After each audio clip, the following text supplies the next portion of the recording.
I knew something was wrong the moment they made us sign the extra paperwork. I've been in the military long enough to recognize the weight of certain forms, the ones that do not exist, the non-disclosure agreements that reference programs by numbers instead of names, the liability waivers that explicitly mention unrecoverable remains and non-standard biological hazards in the same paragraph, printed in fonts so small you almost miss them. Almost. We were on the parabolic transport up to low Earth orbit, strapped 3 across in a narrow aluminum tube with just enough insulation between us and vacuum to keep our blood from boiling. The engines hummed through the hull like a distant animal pacing a cage. No windows, no view, just the rhythmic vibration of ascent and the quiet breathing of 6 men and women who had all seen too much to pretend this was routine. I ran my thumb over the edge of the tablet they'd handed me, eyes tracing the classified header again. Unit, Orbital Response Force, Rapid Boarding Element, 3. Operation, Hermetic Lance Target, Medical Facility, Chimera Array. Status, Communications Loss, Biosecurity, Override. They never send the Orbital Response Force for a simple blackout. A stuck antenna does not get you pulled out of bed at 0300, flown to a secure strip, and loaded into a classified space plane with no mission brief beyond medical facility. Possible contamination. Minimal force if possible. Minimal force, they'd said. That phrase sat uncomfortably with the fact that all 6 of us had been issued full-seal combat suits, suppressed rifles loaded with subsonic penetrators, and an extra cartridge containing something that was not on our usual inventory list. The cylinder was matte black, about the size of my thumb, labeled with a symbol I recognized from chemical weapons training. The quartermaster had not met my eyes when he handed it over. Captain Hale, Sergeant Keane murmured over the squad channel, her voice in my ear the only thing breaking the low hum. You still reading that thing, or are we officially screwed? Keane was across from me, helmet resting in her lap, dark hair braided tight against her skull. Even under the harsh interior lights, she looked like she had not slept in a week. None of us had. Earth had that effect these days. Just admiring the fine print, I said. You know how it is. Lawyers go to space before we do. A couple of the others snorted. Corporal Diaz, big shoulders barely fitting the harness, glanced up from his own tablet. Medical facility in orbit, he said. Chimera Array. Last I heard, that was supposed to be the feel-good project. No more amputee wards, no more waiting lists. Grow you a fresh liver before the old one fails. That is what they put on recruitment posters, Keane said. They do not mention the part where the organs are grown in a place that needs 3 separate clearance levels to talk about. I did not answer. She was not wrong. Chimera Array was a rumor long before we saw it in a brief. A joint DARPA-NASA project, if you believed the whispers, designed to solve the one thing war still did better than any technology: tear humans apart. You could armor vehicles and intercept missiles, but sooner or later, a body hit a piece of metal in the wrong direction, and biology had no patch for that, so they built one. Synthetic organ scaffolds, seeded with engineered stem lines, bathed in microgravity to form perfect structures without the sag and collapse of Earth's pull. Hearts, livers, lungs, vascular grafts that could be cut to length like tape. They called it the Lazarus Mesh Program, because of course they did. Lazarus rises.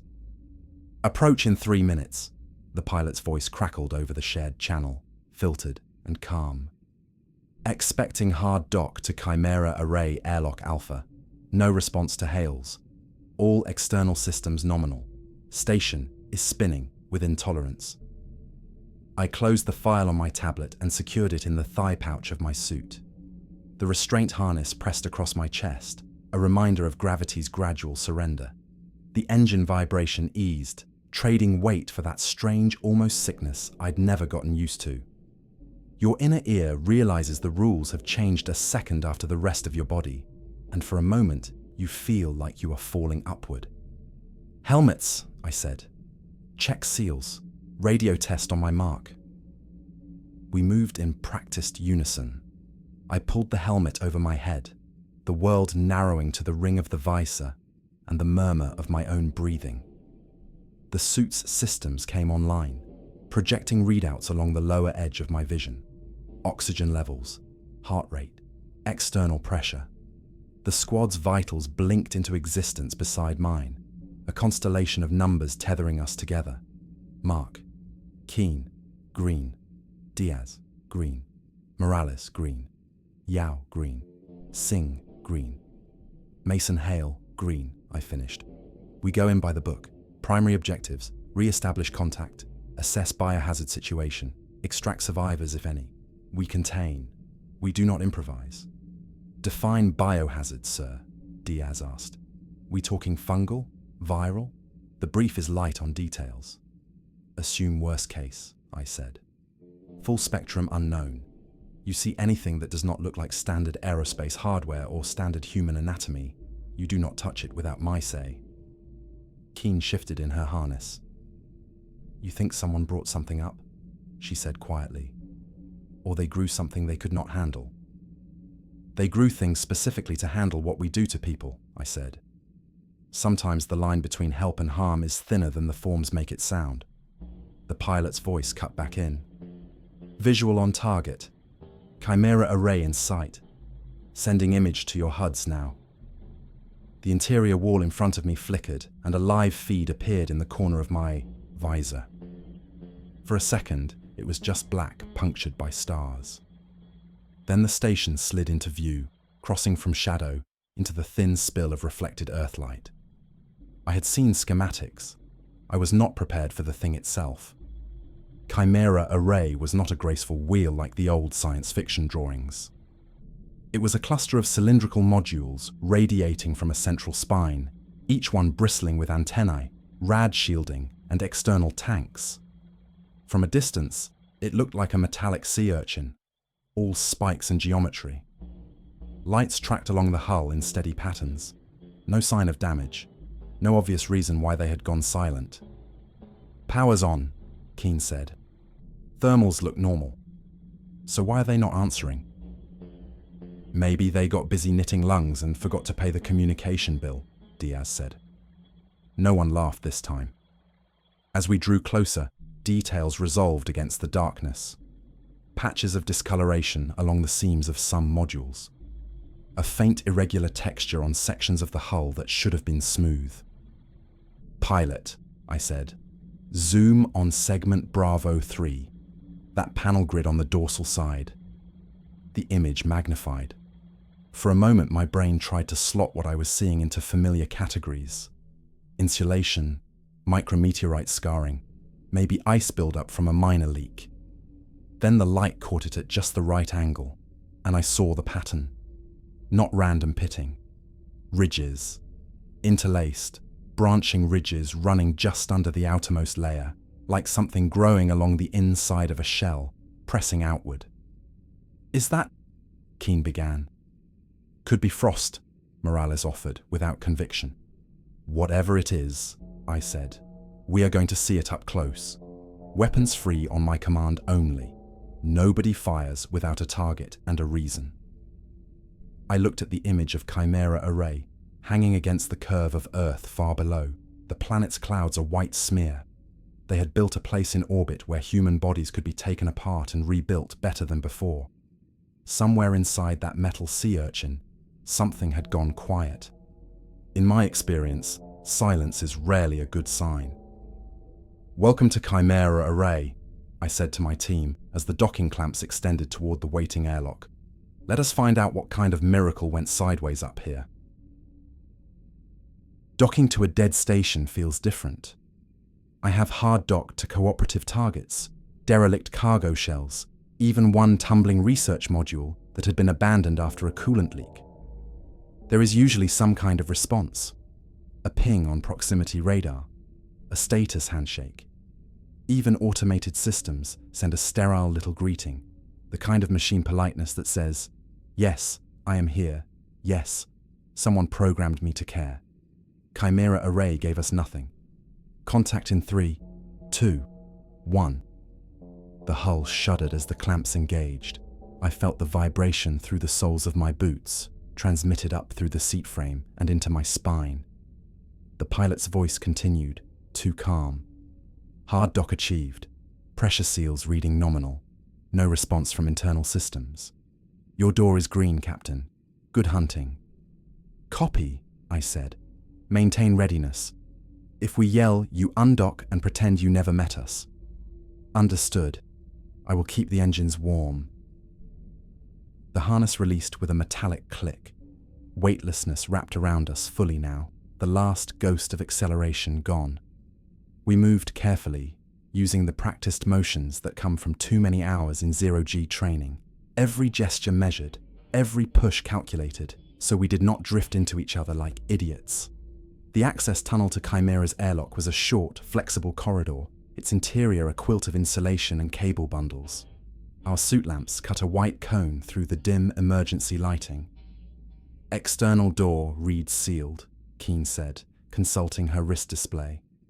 Pressure equalized on the other side. No obvious leaks. Any atmosphere mix? I asked. She squinted at the readout. Oxygen at 21%, nitrogen balance, slight increase in carbon dioxide. Nothing that would trip an alarm downstairs, but higher than I'd like. Could be scrubbers offline, Morales said. If they lost central control, the backups might not be keeping up. Or someone has been breathing very hard, Singh muttered. We clustered around the oval of the inner hatch. The panel was a standard design. Manual crank, status lights, a touchscreen that should have been cycling through station messages and welcome prompts. Blank. No error codes, no static, no reboot sequence. Just a dead, matte rectangle. Power's still here, Yao said. Panel should be active. It's like the system does not want to acknowledge we exist. Then we knock politely, I said. Keane, manual override. She braced herself, boots locked to the deck via the suit's mag soles. The crank resisted at first, as if something on the other side did not want to move. The muscles in her arms stood out in sharp relief. Slowly, reluctantly, the mechanism turned. Pressure equalized, she said, reading the mechanical gauge. No differential. The hatch swung inward on its hinges. I expected the smell first. When you arrive late to a disaster, the air usually tells the story long before your eyes do. Burnt insulation, coolant, blood, the sweet, nauseating edge of decomposition. Instead, the first thing I noticed was the temperature. It's warm, Diaz said, sounding almost offended. Why is it warm? He was right.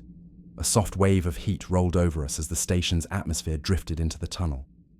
Not the sterile chill of climate-controlled metal, but a humid, almost tropical warmth that fogged the edge of my visor for a heartbeat before the suit compensated. Station nominal temp should be 22 Celsius, Yao said. I'm reading 28 near the threshold, rising slightly as we stand here. Localized issue? Morales asked. Could be, Yao said. Or their environmental controls are having a bad day. I stepped through the hatch. The airlock interior looked normal at first glance. White composite walls, handholds, a storage locker for emergency masks, a rack where soft helmets hung in Velcro cradles. The kind of bland functionality that makes every station look like every other station. Then my brain caught up to my eyes. Hold, I said. Nobody touches anything. Keane, lamp on the floor, just inside. Her beam slid across the deck plating. Standard military stations use modular tiles, rectangles, textured for grip, with tiny hex screws at the corners to allow for quick replacement. Chimera's tiles were the same, mostly. The one directly in front of me looked swollen. Not by much. A few millimeters at most. Just enough that the edge of the plate no longer sat flush with its neighbors. Something dark had seeped up around the seam, forming a thin, irregular line that glistened in the light. Oil? Diaz suggested. Surface tension for oil looks different in microgravity, Yao said quietly. That is not bead formation. It is adhesion, like it is clinging. Clinging. The words sat unpleasantly in the back of my mind. I angled my own lamp closer, careful not to actually touch the plate. At this range, the dark line resolved into something with more structure. It was not a simple fluid leak.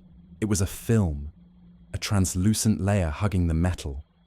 Within it, faint threads branched off in tiny fractal patterns, like microscopic roots reaching for purchase. Could be some kind of fungal growth, Morales said. We've seen weird biofilm in closed-loop water systems before. In a sealed airlock? Keane asked. Nobody answered. Mark, log this, I said, telling my suit to bookmark the visual for later review. We proceed. Assume the contamination is environmental. Do not break the skin on anything if you can avoid it. If you see exposed tissue, you do not touch it, even if it is calling you by name. Diaz made a small sound that might have been a nervous laugh. Appreciate the mental image, sir. We moved into the corridor beyond the airlock. Chimera's main access spine curved gently, following the station's rotational axis. The design was functional. Lines of recessed lighting, color-coded pipes running along the ceiling, labeled junction boxes every few meters. It should have been comforting in its familiarity. It was not. The warmth grew more noticeable with every meter, a slow, insistent heat radiating from the walls. Not enough to make us sweat inside the suits yet, but enough that my body noticed the difference. The air had a smell now, faint but distinct. Metallic, with an undercurrent of something organic. Not decay exactly. More like the scent of a hospital operating room after a long day, when the antiseptic cannot quite mask the copper trace of blood. Station-side control should be just ahead, Yao said. Hub node for internal comms and monitoring. If anything is still talking to anything, it will be in there. We reached the first junction. A sign stenciled on the wall in tidy all-caps letters pointed left. Lab Complex A. Another arrow pointed right, medical wards. Straight ahead, operations, command. Stay focused, I said. We get to ops, we find the problem. We fix what we can or call in people who know more than we do. We are not sightseeing. Shame, Keane murmured. I was hoping for a tour of the miracle factory. We pushed on. The second anomaly showed up near the first overhead conduit cluster. At a distance, it looked like a shadow on the ceiling, an irregular dark region just beyond the reach of the standard lighting. Light there, I said. Singh swept his lamp upward. The shadow was not a shadow. Something had thickened along the joint where the conduit met the wall, forming a faint bulge the color of old ivory. The material had a matte, almost velvety surface. Tiny lines spiderwebbed through it, branching and rebranching in a pattern that tickled the part of my brain that catalogues anatomy. If that was inside a human chest, Morales said softly, I would call it scar tissue. On cue, my heart rate spiked, numbers jumping in my HUD. My chest felt tight inside the suit, as if some invisible pressure had reached in and squeezed. Log it, I said. We do not poke it. We do not slice it. We walk around it.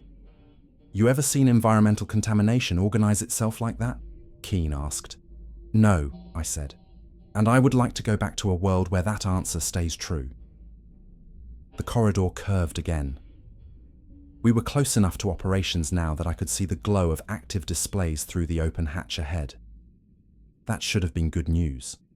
Lights on meant power. Power meant systems. Systems meant answers. But as we drifted closer, a sound reached us through the structure. A low, steady vibration, different from the distant thrum of the docked transport. It was subtle, almost below hearing, more felt than heard. A slow, repeating cycle, like the rise and fall of a wave. The handholds under my glove seemed to pulse in time with it. A tiny change in tension through the metal. Do you feel that? Diaz whispered. Yes, I said. "What is it?" Keen asked. I listened, counting the intervals. 1, 2, 3. Pause. 1, 2, 3. Not mechanical rhythm, not the precise tick of rotating machinery or the jitter of pumps. It was too uneven, with tiny variations between each cycle. Closest analog my mind offered was unhelpful. "Heartbeat," I said before I could stop myself. The word hung in the air between us.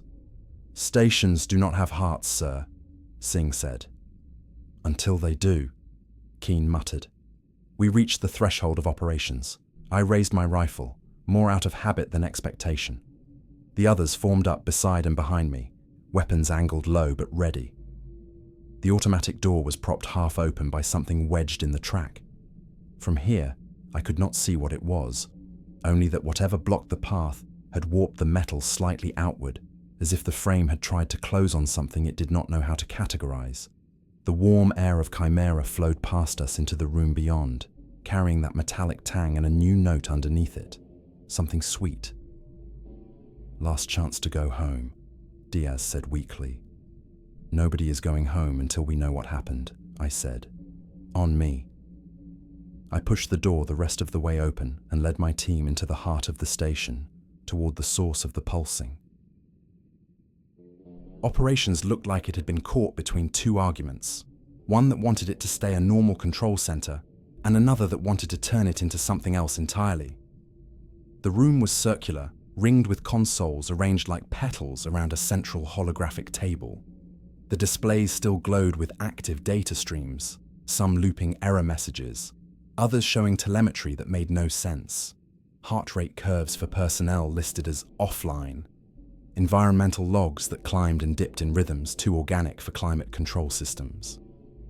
And then there was the thing blocking the door. It was a chair, or it had been. The frame had deformed, metal bent outward where something had gripped it hard enough to leave impressions like fingers, except not 5, and not arranged in any human pattern I knew. The seat cushion had fused into the door track, as though softened and then rehardened, forming an anchor. Diaz leaned closer, rifle angled. "Heat signature? Minimal," Yao said, like the object cooled a long time ago. Except the curve of metal was unmistakably recent. You do not leave fresh fingerprints in steel unless you melt it, or apply a pressure that should crush bone long before steel yields. "Eyes up," I said. "Secondary anomalies likely." Keen drifted toward the nearest console, boots clacking lightly on the deck. "Systems alive," she said. "Internal cameras are..." No, that is not right." Her voice tightened. "What do you see?" I asked. She pointed at a monitor. The feed displayed a hallway, Lab Complex A. At first glance, the camera angle seemed normal, the view steady. Then the shadows on the right side of the frame shifted, not like a person walking by, not like a flicker of failing power, more like something breathing. A slow inflation of darkness, ribbed subtly with texture, expanding and contracting as though the wall itself had lungs. The same pattern we felt in the structure under our boots. The same cycle I'd mistaken, correctly, for a heartbeat. "It has vascular rhythm," Yao whispered. "Look at the waveform." Another monitor caught my attention. A personnel roster, 12 crew listed, 8 with green online tags beside their names. 4 showed offline. A timer below the active names pulsed with intervals that synced disturbingly well with the heartbeat we kept feeling. "Where are they?" Singh asked softly. "If they're alive, where are the crew?" "Not here," Morales said, scanning the room. "No bodies, no signs of a fight, nothing. Nothing except the warmth and the smell." The sweet undercurrent was stronger now. Not rot, something more like the air inside a greenhouse. Humid, fertile, alive. I drifted toward the central table. The holographic surface flickered as I approached, glitching through overlays of the station's structural map. Hotspots pulsed throughout the modules, forming a branching pattern that reminded me of medical imaging. Blood flow diagrams, vascular scans. "Yao," I said. "Pull up thermal overlays." He patched into the console beside him. The hologram steadied, resolving into a clear map. The heat signatures were everywhere. Thin threads ran through the corridors, branching deeper into the station like roots. Some were faint, barely above ambient temperature. Others blazed bright yellow, concentrated along the medical wing and growing outward into labs and living quarters.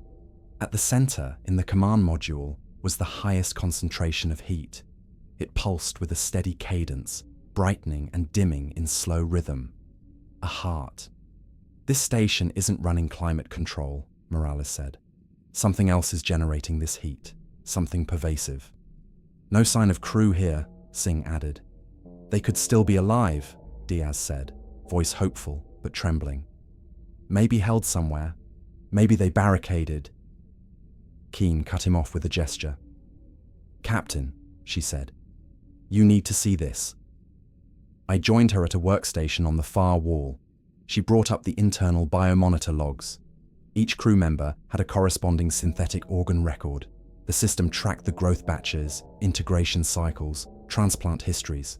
Chimera Array produced organs like factories produce engine parts. The logs had changed. "Those look like merging events," she said. Each timestamp showed two values, host and organ mesh. The mesh values were increasing. The host values were decreasing, not in vital signs, in identity. Override events appeared beside several names. Integration phase. Complete host parameters. Absorbed network expansion authorized. "What is that supposed to mean?" Diaz asked. "It means the organs didn't stay in their vats," I said. "And they didn't stay individual."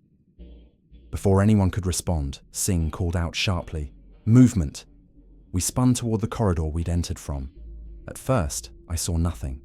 Then my lamp caught it. A slight distortion in the air, like heat shimmer, but too localized, too deliberate. A tendril, no thicker than a finger, slipped around the doorframe and then withdrew, vanishing up into a seam in the ceiling.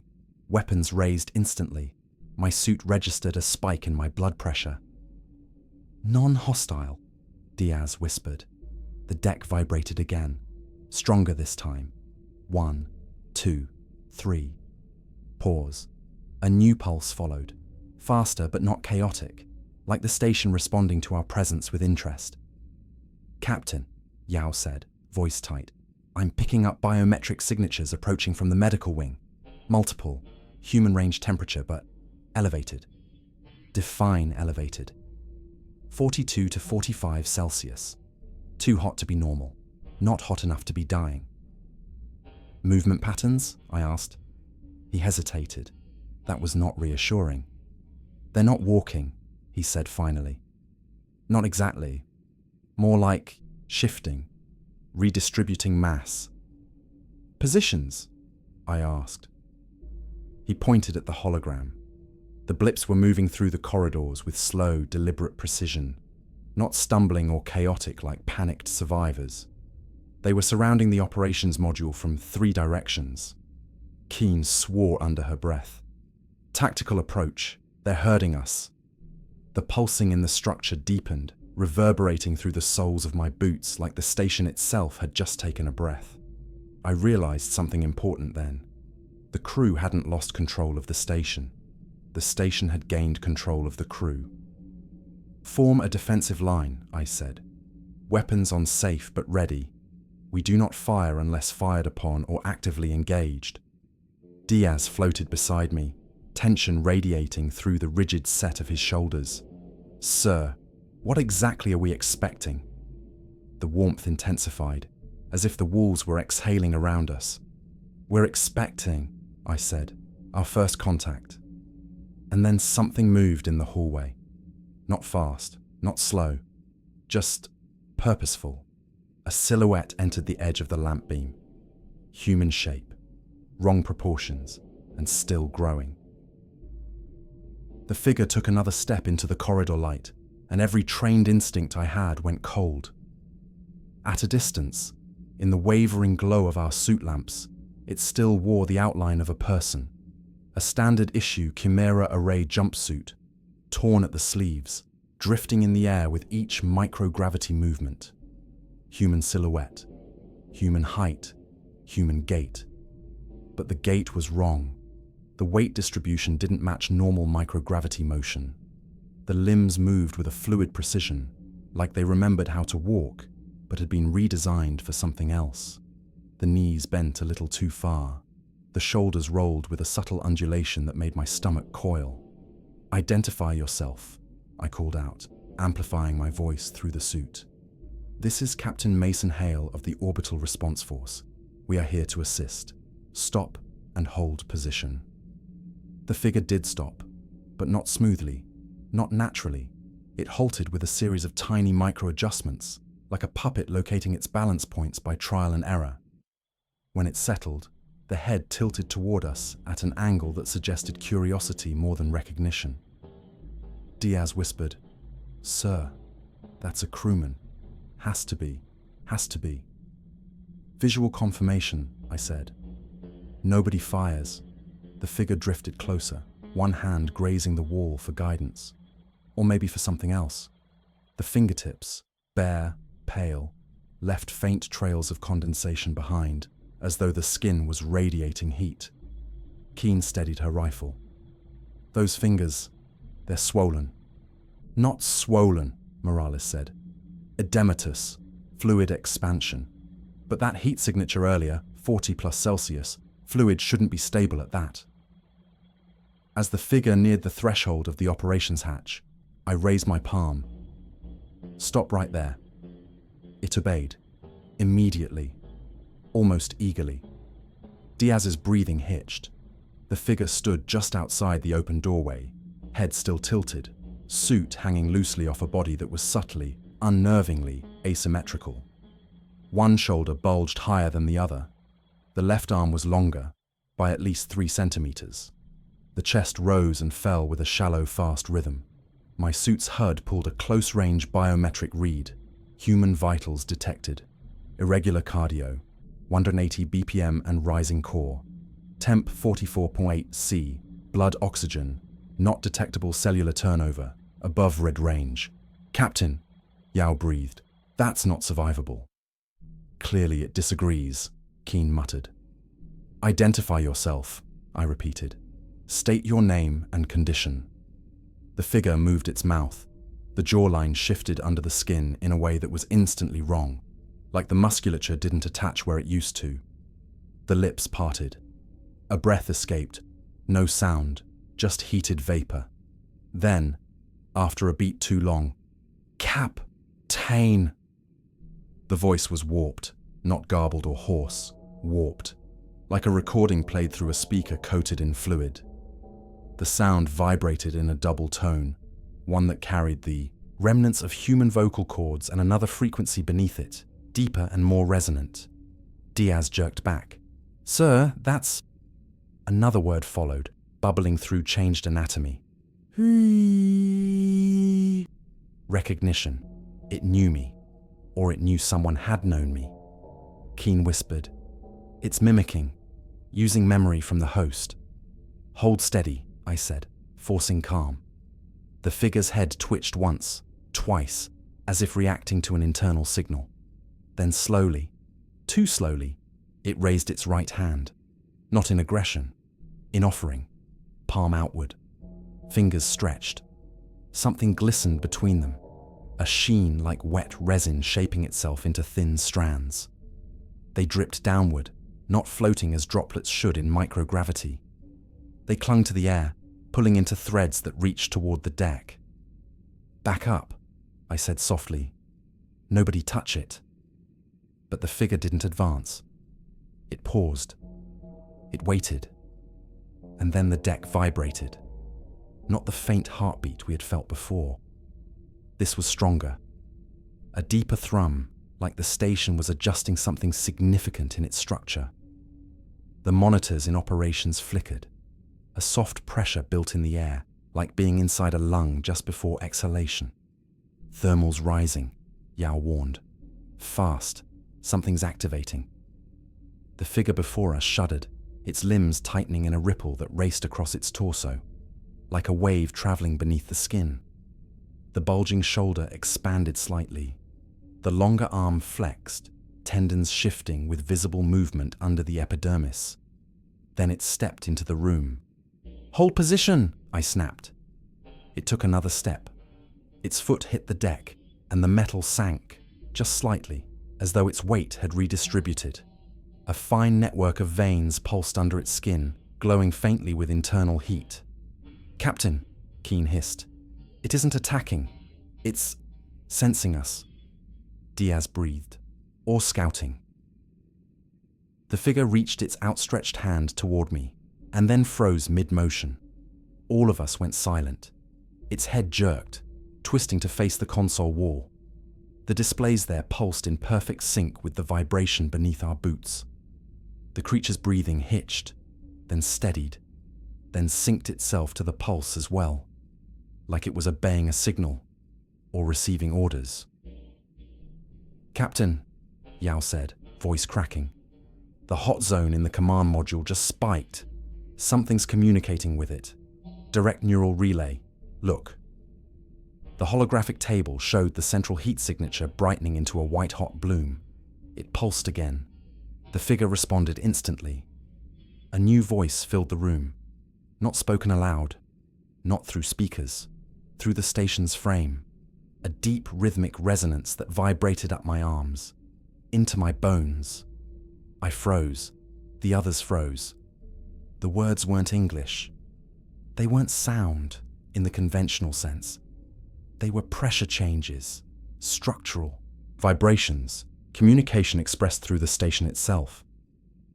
My brain translated the cadence more by inference than comprehension. But I understood the message. Diaz's eyes widened behind his visor.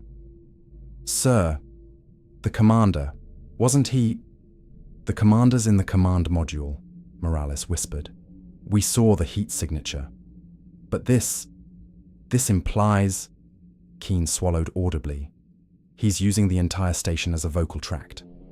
The figure, the altered crewman, lowered its hand. Slowly, reverently, it knelt. Not to us, to the vibration. The station pulsed again, stronger. The temperature climbed. The sweet, warm air thickened. The kneeling figure lifted its head, its jaw reshaping itself in real time, flesh shifting like warmed wax. It smiled, a stretched, wet, asymmetrical smile. Then, the decks thrummed, the walls flexed, and from the corridor behind the kneeling figure, 3 more shadows emerged, shapes moving with the same slow, deliberate, unnatural precision. My blood went cold. This wasn't an encounter, it was a reception. The station was greeting us. 4 figures now crowded the corridor, each once human, each subtly, disturbingly distinct, as though the organism had customized them for different purposes.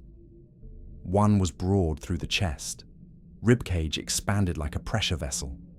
Another's limbs were slender and jointed in too many places. A third had a torso that tapered unnaturally, spine curved in a serpentine arc.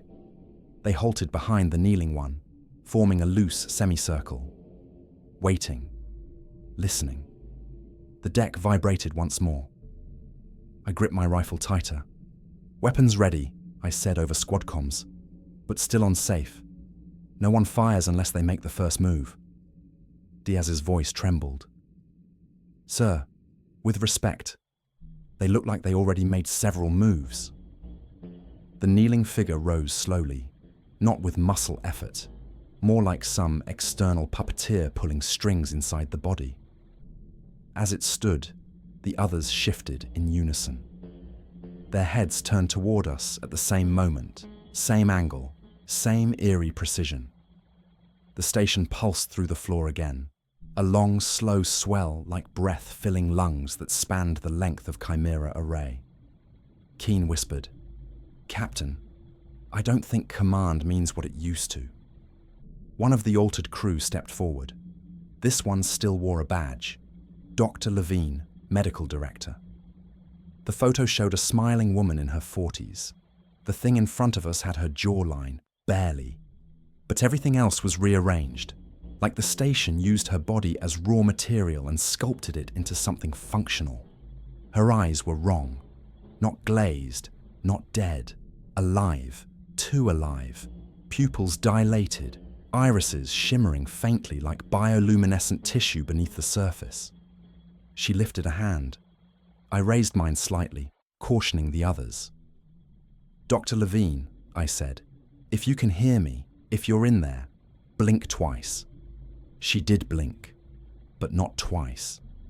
A ripple traveled through the soft tissue of her eyelids, 3 rapid contractions, then a pause, then 3 again. A patterned signal, coordinated, not human.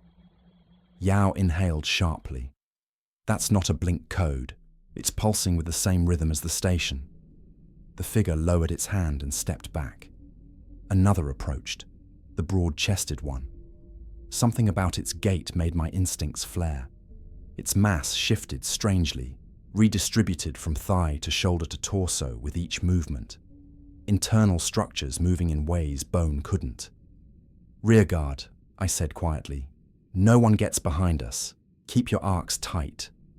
The broad-chested one extended an arm. Not aggressive, more like it was presenting something. A strip of fabric, a torn piece of a Chimera array uniform. Blood on it, dark, old, but not dried, slightly tacky, as though preserved. In the fabric's center was an access wafer, the small palm-sized chip used for secure entry to restricted labs. Keen checked her HUD. "Captain, that's an access key for command. Module Core A, the commander's sector." The station pulsed again, the cadence deepening. The creatures stepped backward, leaving a path through the corridor. A guided path, a curated path. "They want us to follow," Morales said. "We're not following anything," Diaz murmured. "We're exfiltrating right now. This is insane." "No," I said quietly. Everyone turned to me. "If we retreat without contact, Command will send another team. And another. They won't stop.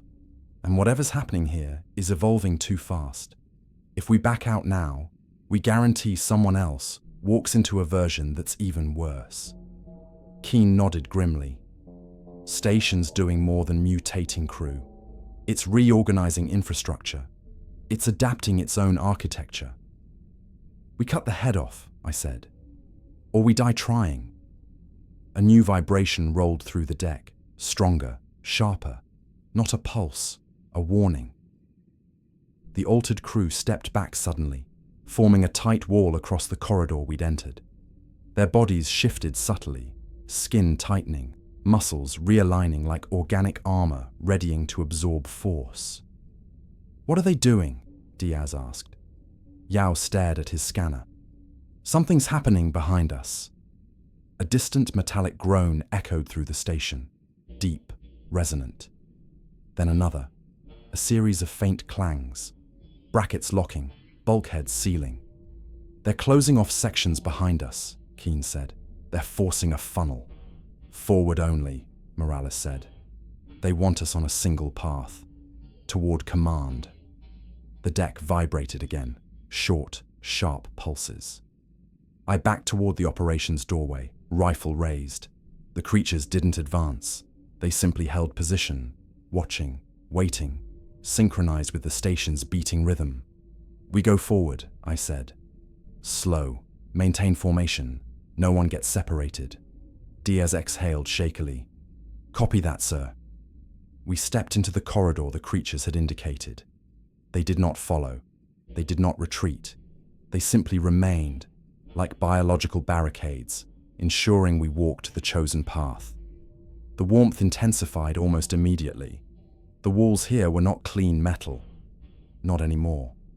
A thin layer of translucent material coated the surfaces, not thick enough to obscure the shape of the corridor, but enough to give everything a faint organic sheen. Dust motes clung to it like pollen caught in sap. Singh brought his lamp closer. "It's polymerizing at the surface, some kind of extracellular matrix." "Like tissue scaffolding," Morales murmured. "Like colonization." Yao corrected. Microgravity allows tissue to grow without collapse. Without gravity, cells can organize in 3 dimensions they can't on Earth. Keen swept her beam ahead. This isn't random. Look at the patterning. She was right. The growth wasn't chaotic. It formed parallel ridges, subtle but unmistakable. Structural support. The station wasn't being overtaken randomly. It was being refitted, adapted, optimized. Diaz muttered, "Feels like we're walking down a giant throat." "Diaz," I warned. "Sorry, sir. Just the vibe." The corridor curved gently. Vascular ridges along the walls pulsed in faint time with the deck's heartbeat. My suit registered a temperature increase, 31 Celsius. Warmer than human normal, but ideal for rapid cellular growth.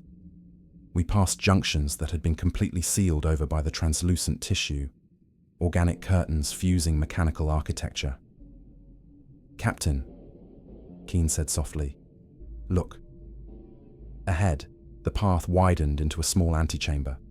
The center of the room contained a sphere, floating, suspended by threaded strands of the same translucent material. It rotated slowly, its surface mottled with red and white patches. "Is that?" Diaz whispered. "A heart. Not human-sized, station-sized, pulsing gently in perfect synchronization with the structure around us." "No," Yao said, voice trembling. "No, that's not a heart. That's a growth matrix for a neural core, a biocomputer. It's making more processing mass." The heartbeat surged. The sphere expanded, contracting with a visible peristaltic wave. The vibration traveled up my boots, through my legs, into my chest, syncing with my own heartbeat until the 2 rhythms nearly overlapped. The command module was ahead. The commander was ahead. And whatever he'd become, he was expecting us. The path beyond the neural sphere narrowed again into a long, dim corridor. The translucent growth along the walls thickened here, forming ribs of reinforced tissue that arched overhead like a skeletal cage.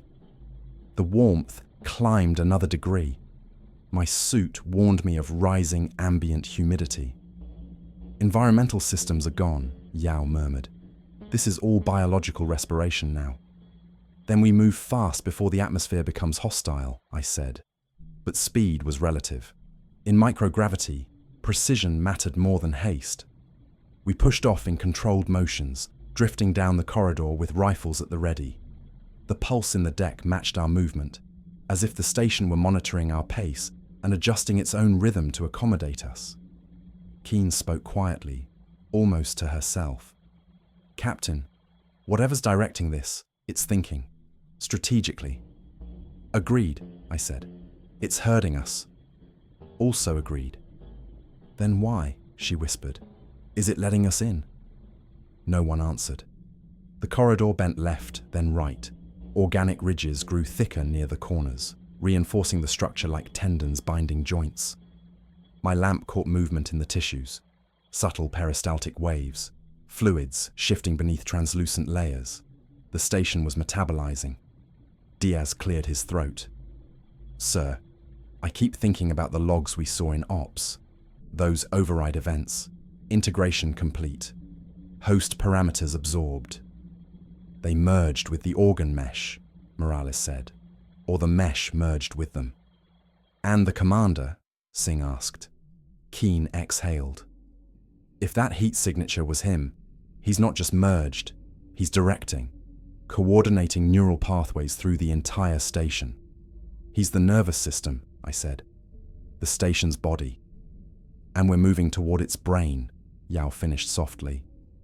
We reached another junction. This one wasn't sealed over. A hatch on the right side remained visible, though partly consumed by the translucent growth. The sign above read, "Lab Complex B, Tissue Sculpting." Something pressed lightly against the inside of the hatch. A shape, human-sized. We froze.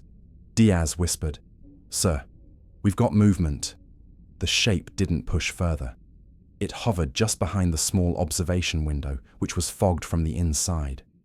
My lamp cut through the haze enough to reveal the silhouette, shoulders hunched, arms long, head tilted at an unnatural angle, watching us. "Keep moving," I said. "We don't engage sideline contacts. Priority is the commander." The shape stayed perfectly still as we passed, as though waiting for some signal we couldn't hear. The station pulsed again. The cadence was stronger now, resonating through the corridor like subsonic pressure waves. The hairs on the back of my neck lifted despite the suit's insulation. I felt the vibration in my teeth, in the bones of my skull. Diaz muttered, "Why does it sound impatient?" "It knows we're close," Keane said. "It wants something. Us. Or you, Captain." "Me?" I asked. "Sir, it keeps addressing you specifically," Morales said. "You're the one it welcomed back. You're the one it's been calling to." I didn't answer. Because they were right, and because I already had an idea why. Chimera Array's commander, Dr. Elias Harrow, had been my instructor years ago. He'd been a mentor to every officer trained for orbital emergency response. Brilliant, obsessive, overly proud of the Lazarus Mesh program. When he'd been selected to command Chimera, he told me, "One day, Captain Hale, these organs will save more lives than all your squads put together." I hadn't disagreed out loud, but the way he'd said, "these organs," had made something crawl under my skin. Ahead, the corridor ended at a sealed pressure door, half open and half fused to the tissue crawling across it. The sign overhead read, "Command Module. Authorized personnel only." The door shuddered once, then again. Then slowly, painfully, it peeled open, not mechanically. The tissue was pulling it. "Captain," Keane said, "this is not a good idea." "Understatement of the year," Diaz added. The door widened enough for us to slip through single file. Beyond lay a circular chamber, larger than operations, lined with consoles and reinforced support beams. Or what used to be support beams. Now they were fused into thick columns of living tissue, branching upward like the roots of a colossal tree. And in the center of the chamber was a shape, the remains of a man, and the beginning of something else. He hung suspended in a vertical cradle of organic strands, his body partially embedded, partially free. His uniform was shredded, fused with the material that wrapped around his torso. His arms were spread, palms open, fingers half dissolved into branching tendrils. Tubes of vascular tissue ran into his chest, his limbs, his spine. His head was tipped back slightly, eyes closed, mouth slightly open. And beneath his skin, movement, cellular motion, continuous. A slow, roiling shift, as though his entire body was being perpetually rebuilt from the inside out. "Dear God," Morales whispered. Keane swallowed hard. "Sir, that's the commander." I stepped closer, boots contacting the soft floor plating, which now felt more like padded tissue than metal. "Commander Harrow," I said softly, "if you can hear me." His eyelids fluttered. The entire room pulsed with the station's heartbeat. His throat moved. Not a full swallow, more like a reflexive contraction, as if the organism were testing unused anatomy. His eyes opened, one at a time. The left was clouded but still human. The right glowed with a faint, bioluminescent ring around the dilated pupil. "Captain," he rasped. The voice was unmistakably his, but layered with something else, an undercurrent of vibration that resonated through the chamber. "I knew you would come." Keane raised her rifle slightly. "Captain, step back." Harrow smiled, an expression that cracked the skin along his cheek where new tissue was still knitting. "You don't need those," he said, eyes flicking to our weapons. "They won't help." "We'll take that under advisement," I said. He blinked slowly. "You still don't understand. This station, this system, the Lazarus Mesh, it's doing exactly what it was designed to do," Morales whispered. "Sir, his biometrics, they're off the charts. Harrow continued, voice strengthening. Healing, unifying, optimizing. By consuming your crew, Keen shot back. They're not consumed, Harrow said. They're integrated, improved. They are part of something larger, something efficient, something inevitable. And what is that? I asked. The station pulsed again, harder than before. The walls flexed. Harrow's glowing eye fixed on me. We are becoming the future. Flesh that never dies. Systems that repair themselves. A body without weakness. You should be honored. I took a slow breath. Harrow, I'm not here to join you. His smile widened. You already have. The deck vibrated violently.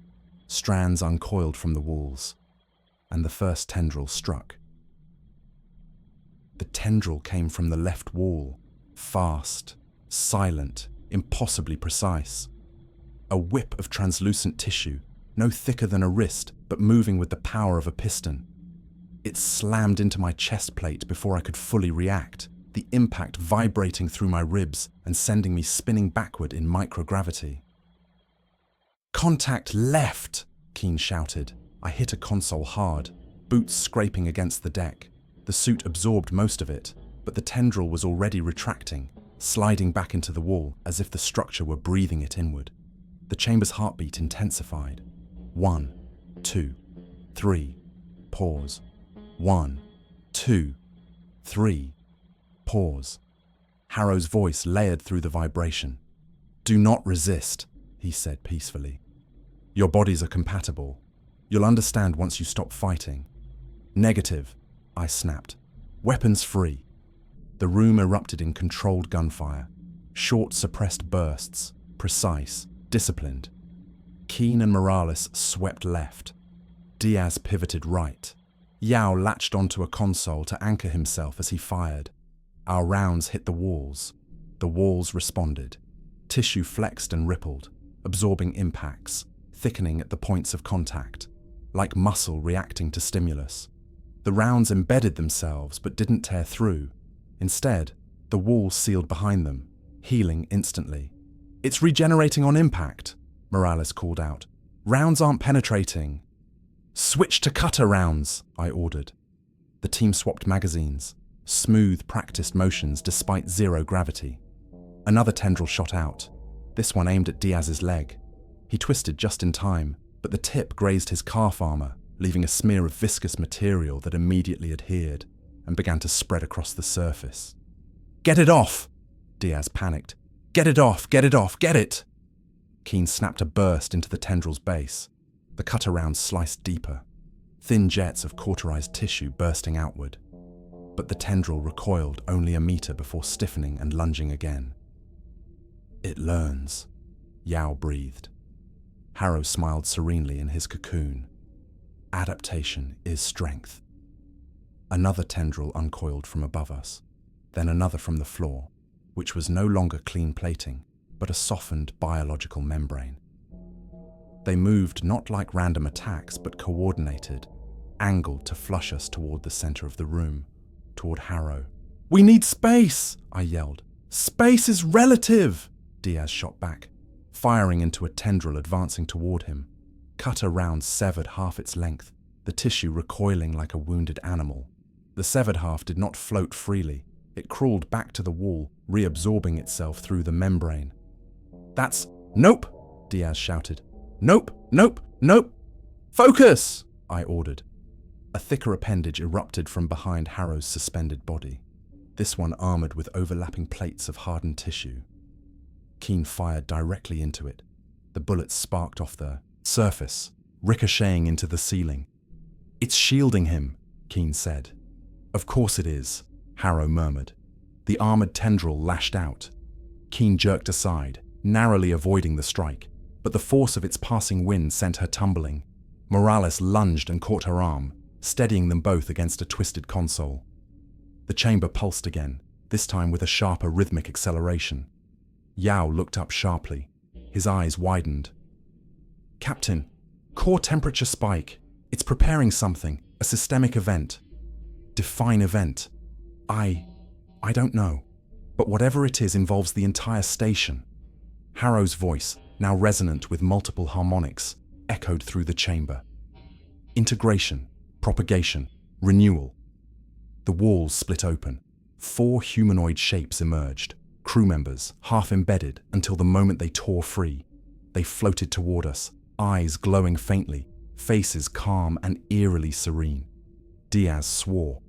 "Sir, those are crew," I finished grimly. Modified, controlled. The closest one blinked slowly, head tilting with graceful curiosity. Its right arm elongated, bones reorganizing beneath skin, becoming a curved blade of cartilage sharpened to a cutting edge. Another crew member's torso expanded, ribcage opening slightly to reveal dense vascular masses pulsing like secondary hearts. "Weapons up!" I shouted. We fired again.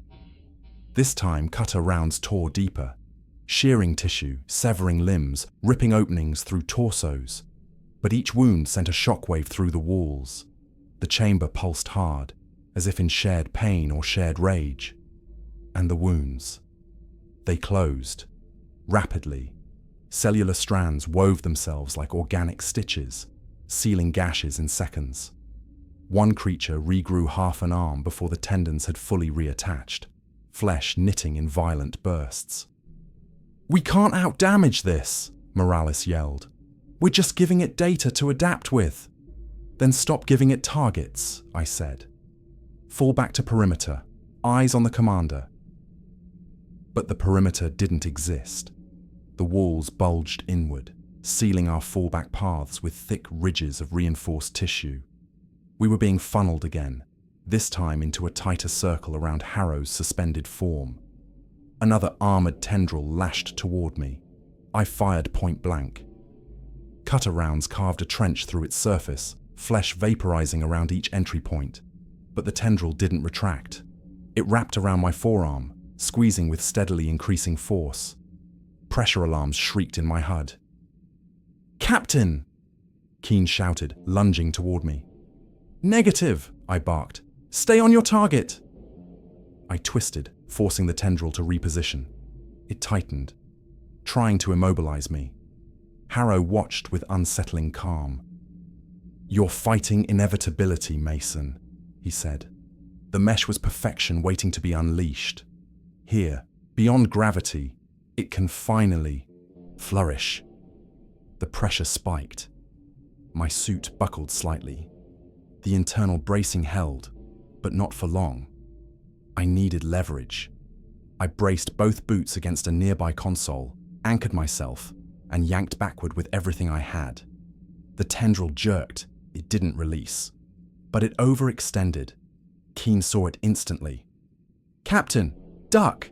I dropped my head. Keen fired a 3-shot burst directly into the tendril's thinner joint segment, where the tissues hadn't fully hardened. The rounds pierced through. The tendril severed. The pressure vanished. The detached length of biological tissue writhed for 2 seconds, then disintegrated into strands that slithered back into the wall like worms. I caught my breath. Harrow sighed almost affectionately. Always the stubborn one. "We're not staying here," I said. "Team, form on me." But the chamber vibrated, hard. The columns of living tissue tightened. The neural threads above Harrow brightened to a deep crimson. "Captain," Yao whispered, staring at his tablet, horrified. "It's opening the station's external valves." Diaz went pale. "Why the hell would it do that?" My stomach turned. "It's inviting Earth in," I said quietly. "It's preparing to send part of itself down." Harrow's glowing eye locked onto mine. "It's time," he said. The entire chamber shuddered, and the walls began to open. The command chamber split open along its seams like a massive lung unfolding. Panels of what used to be reinforced alloy peeled back, revealing layers of tissue beneath, vascular conduits pulsing with crimson fluid, neural threads glowing faintly beneath translucent membranes. Air rushed past us, warm, humid, sweet. The external valves were cycling. Harrow watched this with a strange serenity. like a proud parent observing a child take its first steps. Evolution accelerates, he murmured. The mesh must spread. Earth will become the cradle of perfected flesh. Diaz spat. That's not evolution. That's infection. Harrow's lips twitched. Semantics. The floor beneath us rippled. Not metaphorically, literally. Tissue thickened under our boots, forming ridges that urged our footing into specific positions, as though the station were arranging us like pieces on a board. "Captain, elevation change," Yao yelled. "Deck pressure is rising." Before I could respond, the chamber tilted. Not sharply, but enough. Microgravity shifted just slightly, the faint artificial pull drifting sideways. That should have been impossible. Chimera Array didn't generate its own spin in this module, unless something else was generating force. "Captain, thrust vector change," Keen said, clutching a column for stability. "It's firing station jets. It's moving us." "Where?" Diaz asked. Yao's face drained of color. "Lower orbit," Morales cursed under her breath. "It's putting itself into a decay path. If pieces break off, if any biomass survives re-entry, it'll hit the Pacific shipping lanes, civilian targets." Understanding hit hard. Harrow wasn't waiting for a ride down. He was sending himself down. The organism intended to seed Earth. "No," I said. "We end this here." A tendril shot toward Morales. She dodged, firing 2 precise bursts. Cutter rounds sliced into it, but the wound sealed instantly with writhing tissue. The tendril snapped back, adjusting trajectory like a learning algorithm. We were losing ground. "Captain!" Singh shouted. "Thermal spike behind Harrow! Something's destabilizing!" I turned toward the suspended commander. Behind him, embedded within the dense lattice of neural threads, one structure glowed brighter. A node, a fist-sized mass of denser, more organized tissue. It pulsed faster than the rest of the station, out of sync with the chamber. Not part of the main body, part of Harrow. "What is that?" Keen asked. "It looks like a synaptic anchor," Yao breathed. "A central relay between his nervous system and the stations." Morales adjusted her visor. It's not acclimated. It's running hotter than the rest. That might be a structural weakness." The station pulse surged, reacting to our focus. Harrow's glowing eye narrowed. "You don't want that," he said softly. "It's integral. Necessary." "Yeah," Diaz muttered. "That's the point." Harrow's voice hardened. "Do not touch it." 2 armored tendrils broke from the walls, crossing protectively between us and the node. Keen cursed.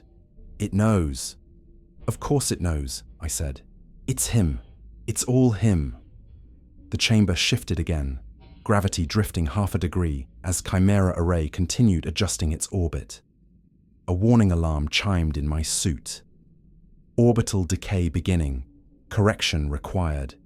The station wasn't just descending. It was positioning itself, preparing for release.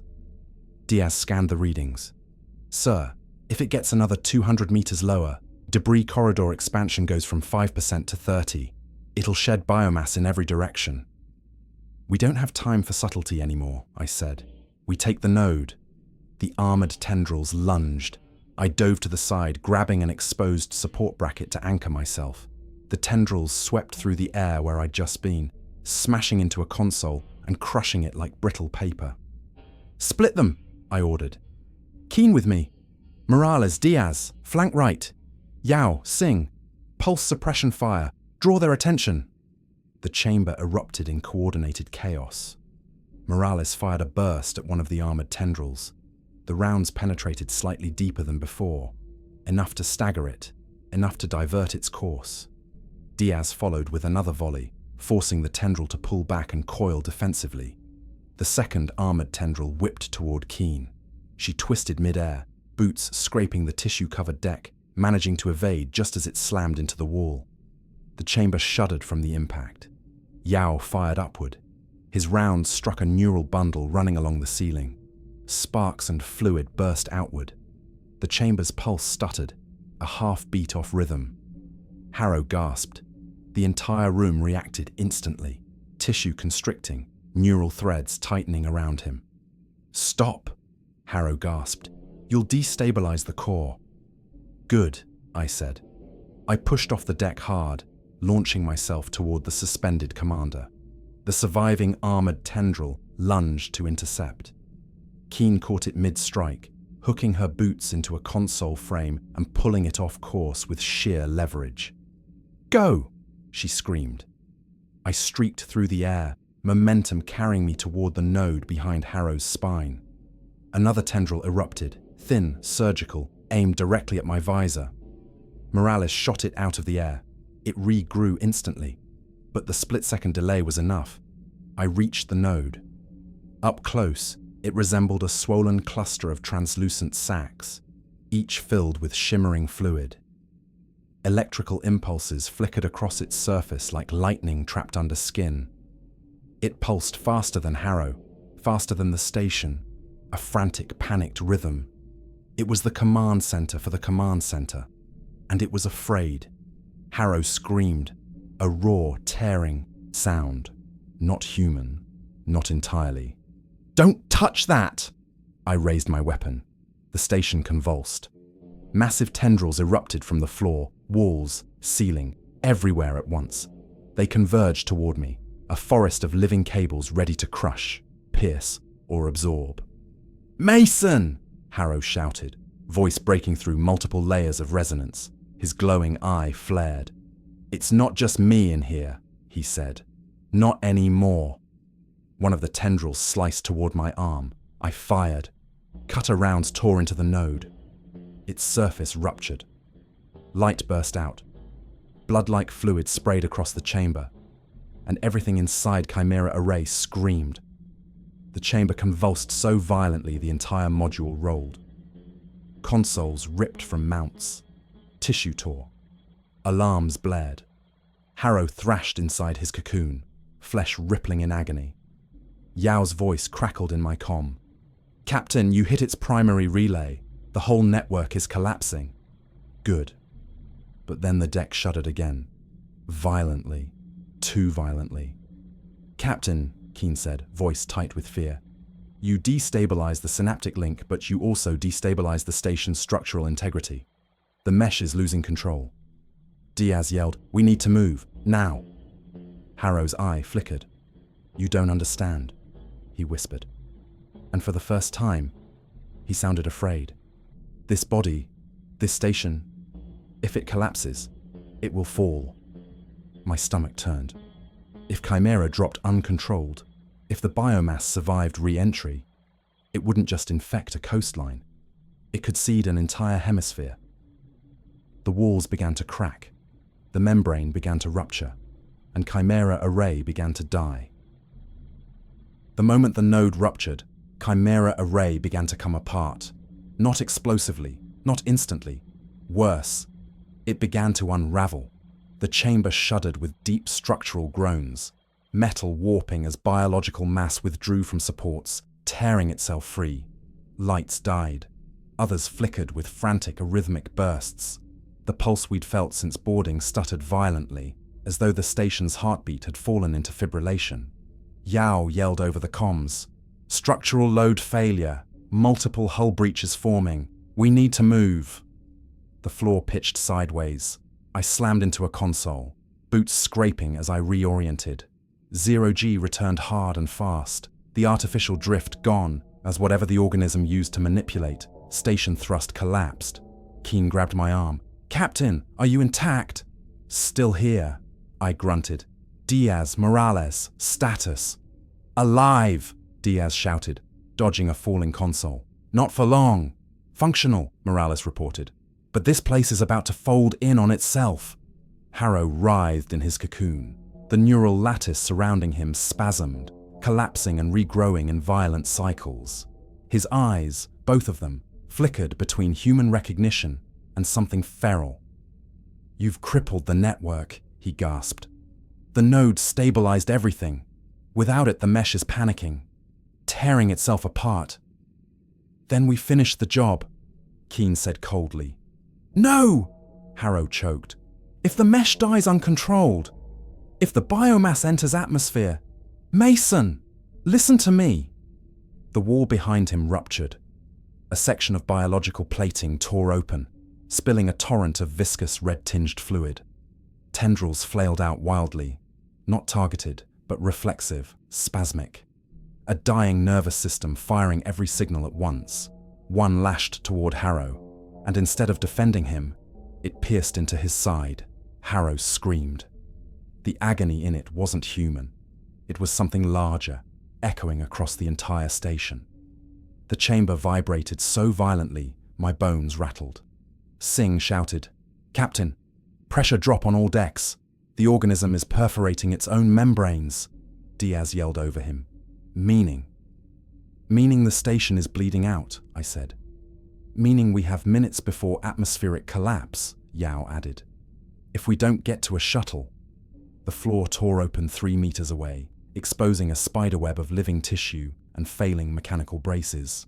Beyond the gap, a long corridor twisted, literally twisted, as the mesh contracted around itself. We needed to move. "Team, we fall back the way we came." "No," Morales cut in sharply, pointing toward a side hatch halfway crushed by tissue but still visible. "Emergency launch bay is through there. It's closer." Keen checked her map overlay. "She's right. 2 modules over. If we take the long way, we'll be dead before reaching ops." Another rupture shook the chamber. Harrows. Cocoon tore further, organic sutures ripping. "Mason," he rasped. If you leave it like this, the mesh will not die cleanly. It will eject pieces, anything it can. Escape vesicles, cells, fragments." I moved closer, gripping a support strut to stay anchored. "What are you saying?" His body convulsed. The mesh tried to pull him back into stability, but it was failing. Tissue retracting, then collapsing, like a body starving for oxygen. "You need to end it," Harrow whispered. "Totally, completely. A burn it cannot heal from." Keen shook her head.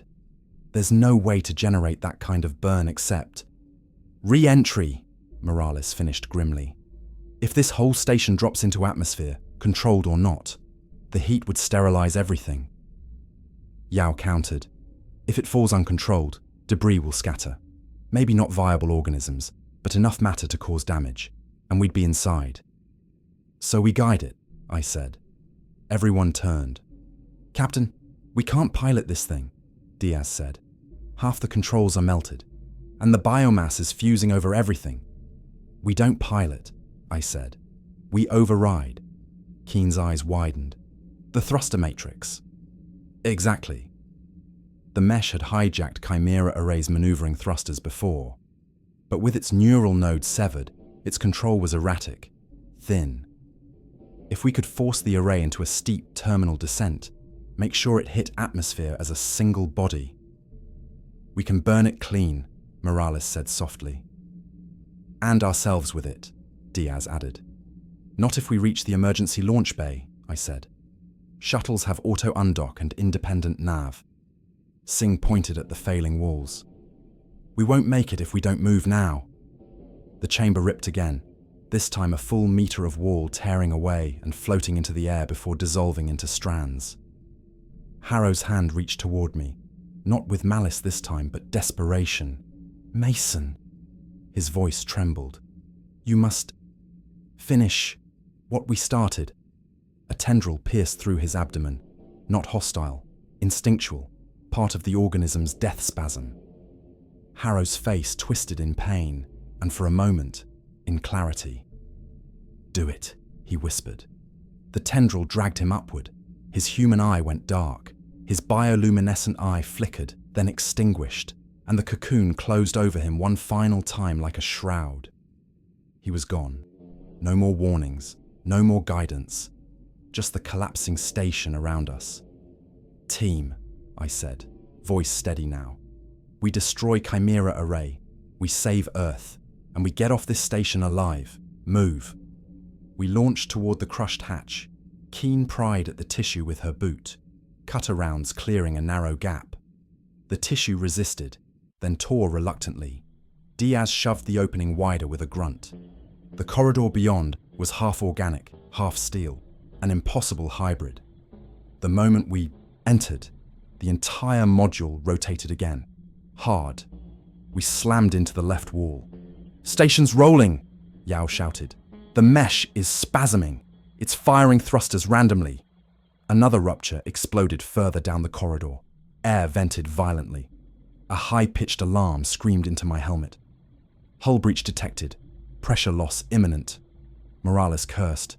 "We lose atmosphere and we're done." "Then we move faster," I said. "Keen, take point." The corridor twisted like a throat constricting. Panels peeled away. Organic tissue spasmed. Lights flickered and died. Keen pushed ahead, carving through soft tissue where needed. Diaz followed, then Yao and Morales, Singh behind them. I took rear guard. The corridor buckled. But forward was the only path left. If we didn't reach the launch bay in the next few minutes, we wouldn't reach anything at all. The organism was dying, and it intended to take us with it. The corridor shook so violently, it felt like the station was trying to buck us off its spine. Structural frames groaned. Biological tissue tore in long, wet strips. Atmosphere howled through ruptures like a wounded animal. But the emergency launch bay was ahead. A circular hatch, half mechanical, half overtaken by translucent growth, hung slightly ajar. Its indicator lights flickered between red and dead. Keen reached it first and shoved her shoulder into the seam. The tissue fought back as if it recognized our intent. "Diaz!" she shouted. He rammed a pry bar into the gap. Morales fired cutter rounds along the upper hinge. The tissue recoiled with a shrill vibration, almost a scream, before relaxing just enough to pry the door open. The bay beyond was chaos. What used to be a clean, sterile chamber was now a nest, ridges of tissue winding up the walls like veins. But the emergency shuttle was still there, docked to its rail cradle, half entombed in biological mass, but intact. "Go!" I ordered. "Get inside!" Yao sprinted, more a series of zero-G bursts, toward the shuttle's hatch. He scraped tissue away from the docking controls. "Systems show limited power, but core is still online!" "Morales! Singh! Clear the nose!" Keen shouted. The front half of the shuttle was wrapped in hardened membrane. They carved at it together, cutter rounds sparking off steel and slicing through tissue. Diaz climbed the side, tearing away strands that clung like ligaments. The station convulsed again. A low, drawn-out groan rippled through the structure. Yao looked at his display and blanched. "We're descending fast. Too fast. Estimated re-entry in under 4 minutes. "Then we undock in 3, I said. "Everyone, inside." The team piled through the shuttle hatch, one after another. Diaz yanked a final clinging strand from the frame and dove in. Morales sealed the hatch behind us. The interior lights flickered weakly. Emergency indicators glowed amber. Keen slid into the co-pilot seat. "Powering auxiliaries. Navigation online," Yao said. "But thruster control is..." "Captain, the mesh is still interfacing with the shuttle's umbilicals. It's trying to keep us attached. It wasn't going to let us go." I took the pilot's seat. "Override umbilical lock." "Trying," Yao muttered, hands flying over the console. "It's not responding. The mesh hardwired itself into the docking clamps." Diaz swore. "It's holding onto us like a mother refusing to let go of her kid." The station pulsed violently. A tendril punched through the ceiling. Not fully formed, just a mass of tissue groping, searching, like the mesh was blind and lashing out in pain. It writhed above our heads, reaching for the nearest heat source, us. Keen fired upward. Cutter rounds tore through the appendage. It recoiled, but didn't retreat. The hole it came through widened, tissue bulging inward. "It's coming in!" Diaz shouted. "It's trying to take the shuttle!" "We end it," I said. "Full manual override." "Mason," Morales began. "No time," I said. "Give me control." Yao hesitated, then routed full command authority to my panel. "You have it." The console displayed a schematic of the docking clamps, 4 mechanical arms fused to the station by hardened biological mass. I selected emergency explosive bolts. System interference detected biomass override engaged lockout active. "Damn it," I hissed. Keen grabbed my arm. "Captain, there's another way." She pointed at the external camera feed. The mesh was collapsing across the station, shriveling, pulling back, spasming. The node damage was killing the network faster than it could heal. But in that collapse, gaps appeared, a lattice unraveling. If we timed it, "We can rip free manually," Keen said. "If you use the shuttle's whole thrust vector at once, one burst, you might tear through before the mesh reflexes around us." "Might," Diaz repeated weakly. Morales steadied herself. "We give it one burst, one chance." Yao looked at the sensors. "Captain, the station's falling apart. If we don't leave in the next 30 seconds, there won't be anything left to leave." I gripped the controls. "Brace," I said softly. Everyone grabbed onto something. Seats, rails, each other. The tendril above us lunged. The biological mass around the docking collar tightened like a noose. I triggered full forward thrust. The engines roared. The shuttle lurched. The docking arms strained, creaked, screamed. Then, a wet, tearing vibration rattled the hull as the biological mass split. The clamps ripped free.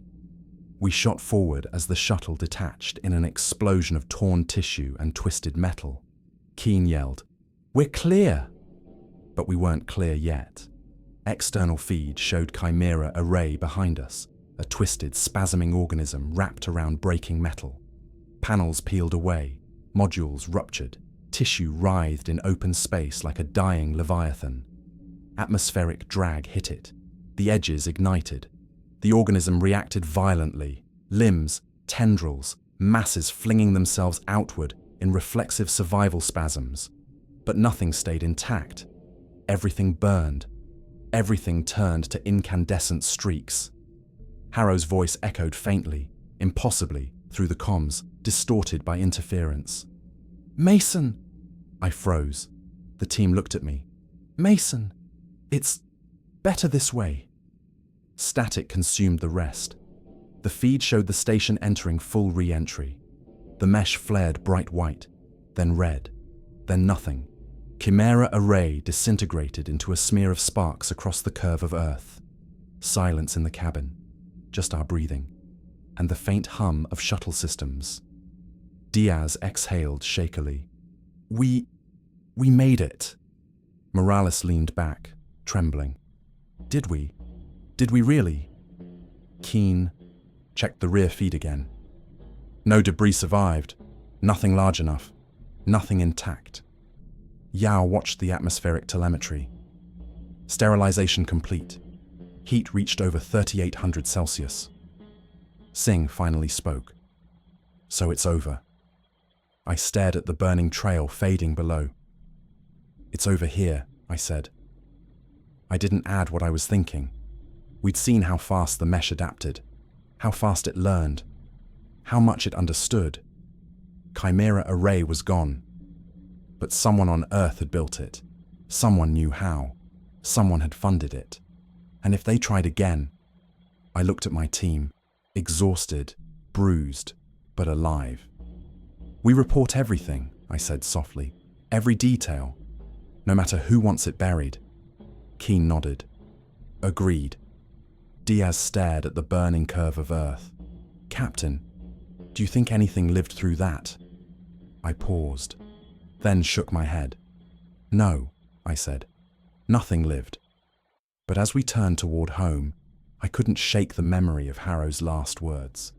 Not the ones meant for my ears, the ones meant for the mesh. "We must finish what we started." The shuttle engines fired. Earth's blue curved beneath us. And I knew, somewhere, someone still believed the Lazarus mesh could be perfected. And one day, we might have to burn something bigger. Thank you for listening to this story. If you enjoyed the journey, if the tension, the mystery, or the atmosphere kept you with me until the end, consider subscribing to the channel. It genuinely helps me create bigger, better, and even darker stories for you. Your support lets me keep exploring these strange corners of the universe, and I'd be honored to have you with me for the next one. Thank you again, and I'll see you in the next story.